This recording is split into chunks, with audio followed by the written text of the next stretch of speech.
Boss, bitawan niyo ako, boss. Kailangan ko makita yung work Hanggang dito ka lang. Hanggang dito ka lang. Boss, may kaibigan akong doktor na nawawala. Kailangan ko lang masilip, boss. Saglit lang, boss. Bitawan niyo ako. Hanggang dyan ka lang. Napasama mo! Walang niyo ako! Bakit? Sumasama mo! Ang sama mo! Suma mo! Hindi ka! Wala kang karapat sumbatan ako at pagsalitaan ako ng ganyan.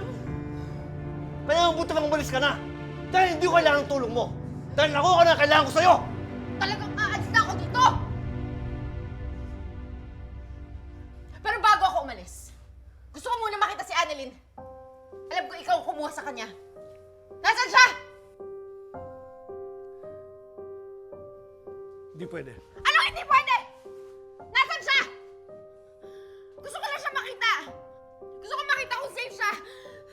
Kahit takpan mo na yung mukha niya, kailangan ko siya makita. Dalhin mo ako sa kanya. Imposible yan. Dahil wala naman siya dito eh. Anong wala siya dito? Saan mo siya dinala? Nasaan yung kapatid ko? Saan mo nila yung kapatid ko? Hindi mo na kailangan malaman. Baka hindi mo kayanin. Ano ginawa mo sa kanya? Sir, may nakuha pa akong ebidensya. Apex Medical Center, Neurosurgery Department. Okay na. Sir, may wallet Boss. po. May ID rin.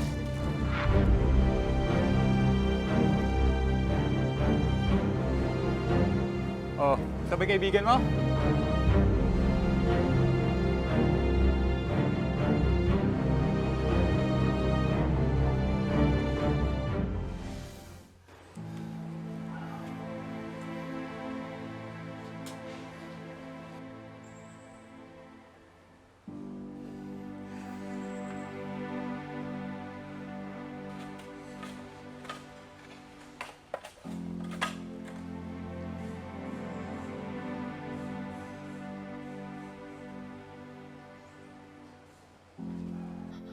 Oh my God! Oh my God! Pinatay mo si Annalyn! Pinatay mo si Annalyn!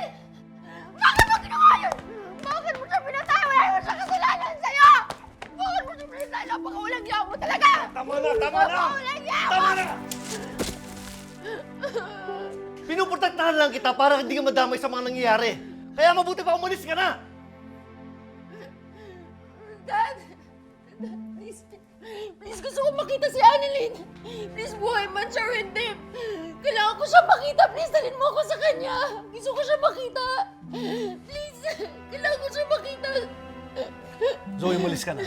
Umalis ka na. Sige na, please. Please naman, please. Hello, Regan. Hello, Doc RJ. May natagpuan hong bangkay dito sa may barangay La Guardia. Ano?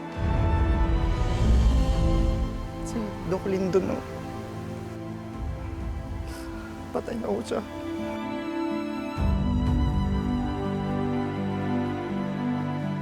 Sir, is that about Annalyn? No. It's about Doc Lyndon. He was found dead. What?